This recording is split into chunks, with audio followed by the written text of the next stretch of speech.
So we have already seen the agricultural development and industrial development. Now let's see what was the condition of foreign trade.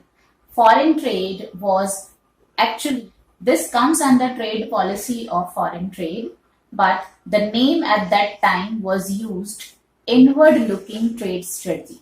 This is also known as import substitution. Import substitution refers to replacing or substituting the import with the domestic production.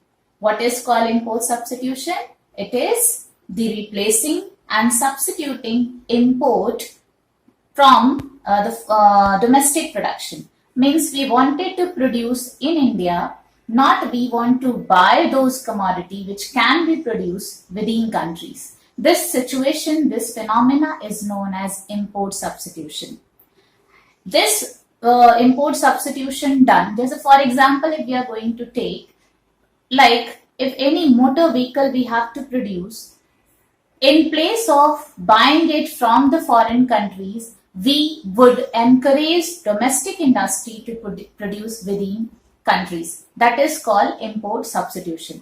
This concept was implemented keeping two things in mind. One is tariff, which is a tax on imported good, which make imported good expensive and which curb on discouraging the people to buy goods from the foreign countries. This is called tariff. It's a kind of tax which is applied on imported goods. Second was quota, which specify the quantity which we can import from the other country.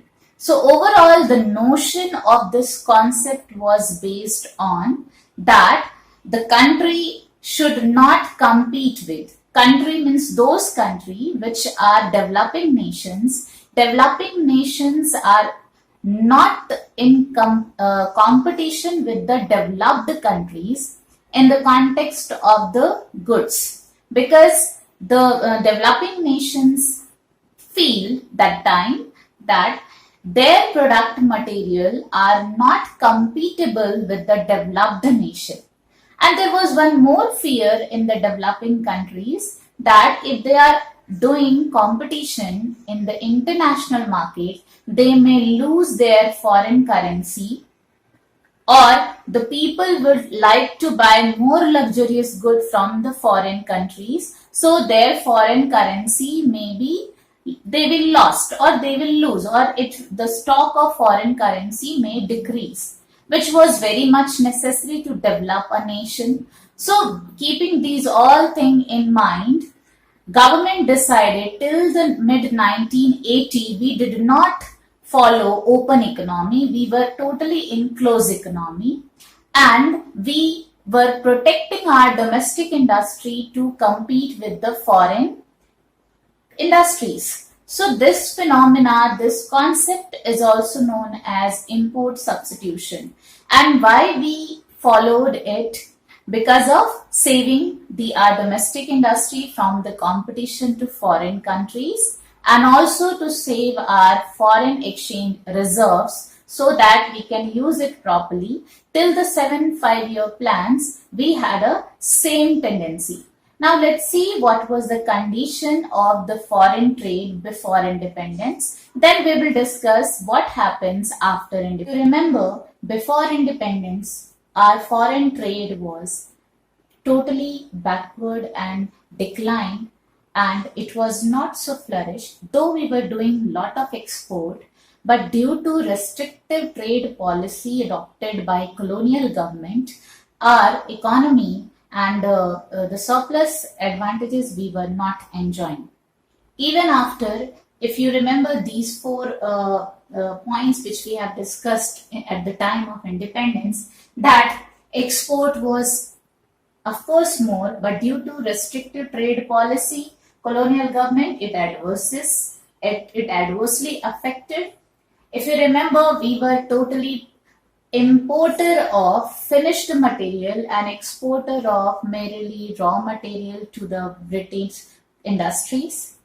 And the composition of export import was also very backward. We were doing export import to limited countries, only import we were doing from the Britain, and export we had a limited with the Sri Lanka, Persia, and if you remember these China, only three countries we were doing export import, and there was huge surplus we earned while doing export, but those surplus were actually utilized by British government and their officials in terms of war expenses or war material, or providing them remuneration, salaries, or any other kind of facilities.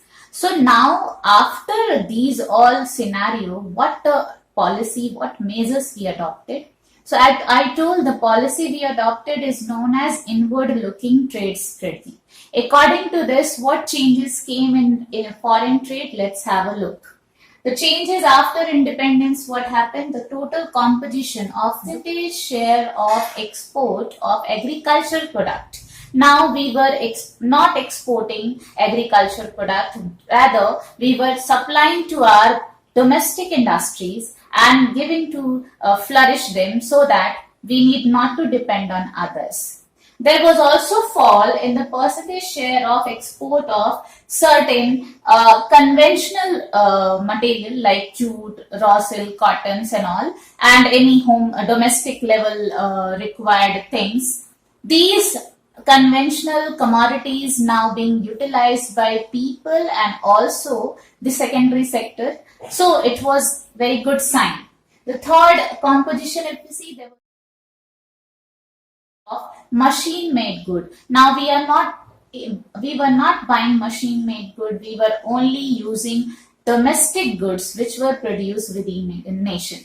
So overall the composition of the foreign trade was pretty good, and there was drastic change from the independence then after independence. If we see the direction of the foreign trade was, now the export and import scenario was totally changed. Earlier we were restricted to do export with the limited countries. Now we were doing export with all around the world like Australia, New Zealand, Japan and EU, European countries like that. And similarly, import was also changed. Import we were limited, restricted to do with the UK, means Britain and America.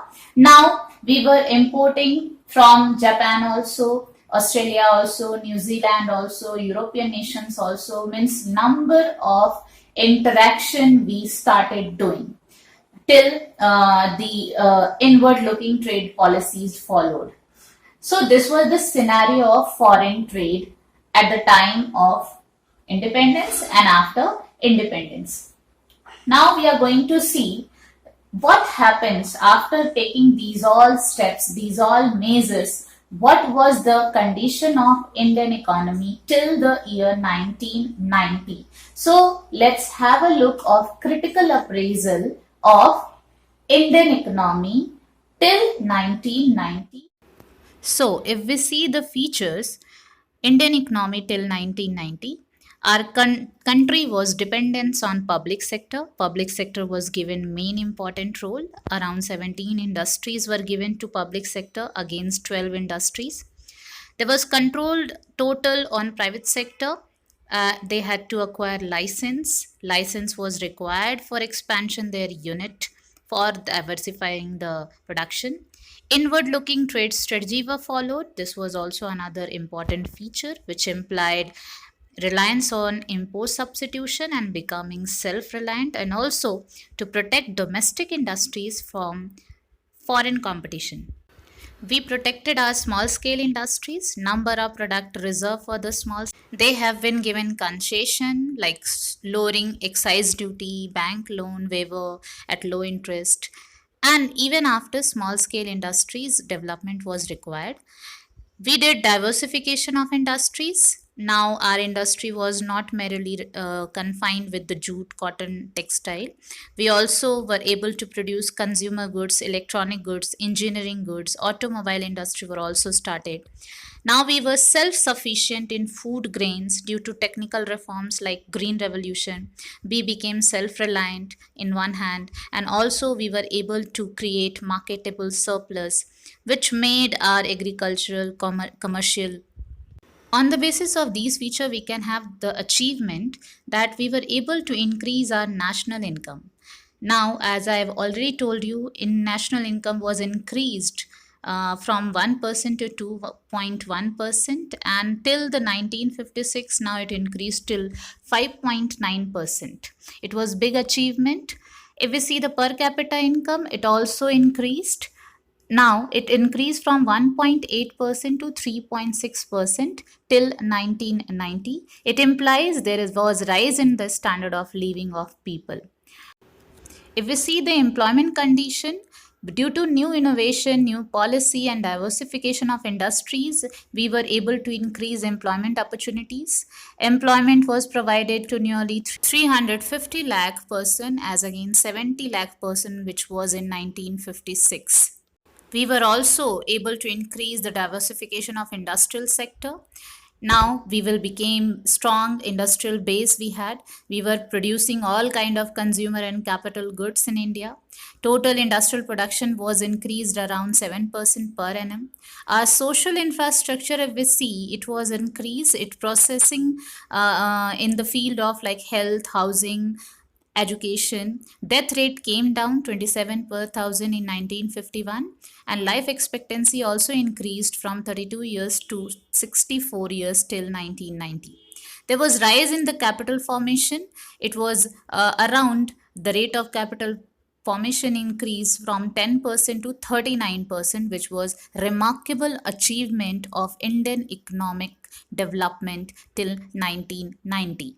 But even after this achievement, we had a lots of failures also, like poverty we were not able to control. The number of people who were failed to get basic necessities increased poverty. Policy adopted by the government till 1990 was very rigid and were not able to generate more employment opportunities and income. Even there was consistent rise in price, there were hike in price. This phenomena is known as inflation, and you must have to know that the inflationary condition was very worse till the year 1990. It was observed the government could not control the persistent rise in price. The price level increased from 6% to 16.7%, which is also known as highly inflated condition. There was problem of unemployment. Lots of people were unemployed did not subsided. Major causes of this problem was growth rate of population, and number of unemployed increased from 54 lakh till 85 lakh person in the year 1990. Also, the public sector did monopolies role, and all the powers of the industry and other sectors was in hand of public sector, and their performances was so poor. So this was the failure of 1990. Children, remember, in this chapter most important topic is the agriculture reform which we had taken, and also the development of industries. Their critical appraisal you are going to understand and learn by heart very carefully, because these are those topics which always been asked in the examination. And also you are going to focus on the dates and the measures which is mentioned in this. And most important, you are going to study it like a story so that you can learn all the points. Do not go into much of the topic, just know the basic thing and everything will be sorted out. So I am sharing you with from this chapter some of the important questions. Practice those questions and also note it down in your fair copy. If any doubt, do tell me. Till then, all the best. Thank you.